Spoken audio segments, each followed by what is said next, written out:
Hey everyone, I hope you're having a wonderful day. I'm Josh, this is Simply Cinema, and today we're going to be reviewing Men in Black International. But before I begin, make sure to comment down below what your thoughts on this movie and how it integrates within the rest of the Men in Black universe.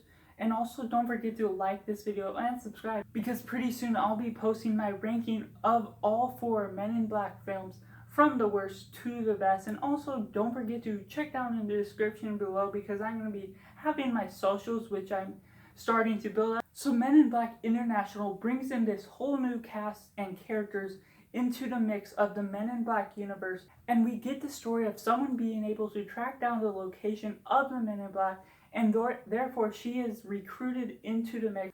And from there we get Agent M and Agent H as we follow along them in their adventures as they go to fight off the aliens. And meanwhile there's possible bug in the mix of the Men in Black corporation. Starting off with the positive, I would say the last 2/3 of the movie really was pretty great. It was charming and had the charm that the first 3 Men in Black did. The humor was there, and it really played off really well with the excitement and the adventures of our new characters. And with our new characters, the cast is really good, and especially in the last 2/3 of the movie, they really bring out their characters and bring them out to have the same charm that Will Smith and Tommy Lee Jones did in the first 3 Men in Black movies. The cast is really great and funny as we get Liam Neeson, we get Tessa Thompson, and Chris Hemsworth, as they really bring out their personalities within the second half of the movie.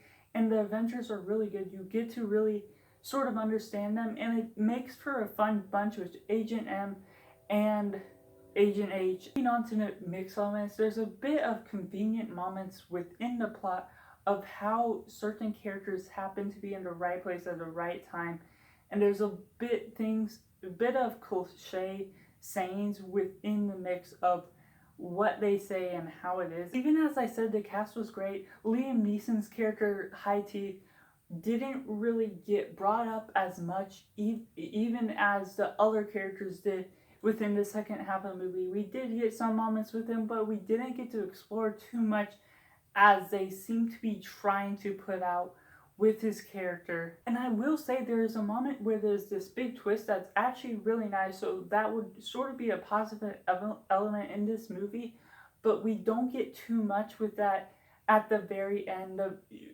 Sort of the final battle is pretty short-ended, and it doesn't last too long. Moving on to the negatives, I have to say the first third of the movie was atrocious. It was quite a mess as they tried to introduce too many things into the mix. They did not do well with the humor within the first third of the movie, which made it seem like it was gonna go in a really bad direction. It was gonna try and do too many things that were new compared to the first 3 movies. And the way they introduced the characters made them not very likable. They didn't seem to be like you would care for them at all for the rest of the movie. Unfortunately, we did within this second half of the movie, but the introduction and the way the first impressions of those characters and just the first impressions of all of the story in general did not land well with me. And at the beginning, the way they introduced certain things, how they brought Agent M into the Men in Black, it just seemed to work as a mess, and it was just way too convenient for the second half to flow forward. So overall, as the last 2/3 of the movie was delightful and it had the charm of the first 3 Men in Black movies, the first third of the movie was just kind of a mess and did not work well. But like I said, those were just my thoughts. Let me know your thoughts down in the comments below. I want this to be a welcome community, so be respectful of how you judge others' opinions. Also, don't forget to like this video and subscribe, because soon I'll be ranking the Men in Black movies from the worst to the best, and I'll be bringing more movie reviews, rankings, and more on the way.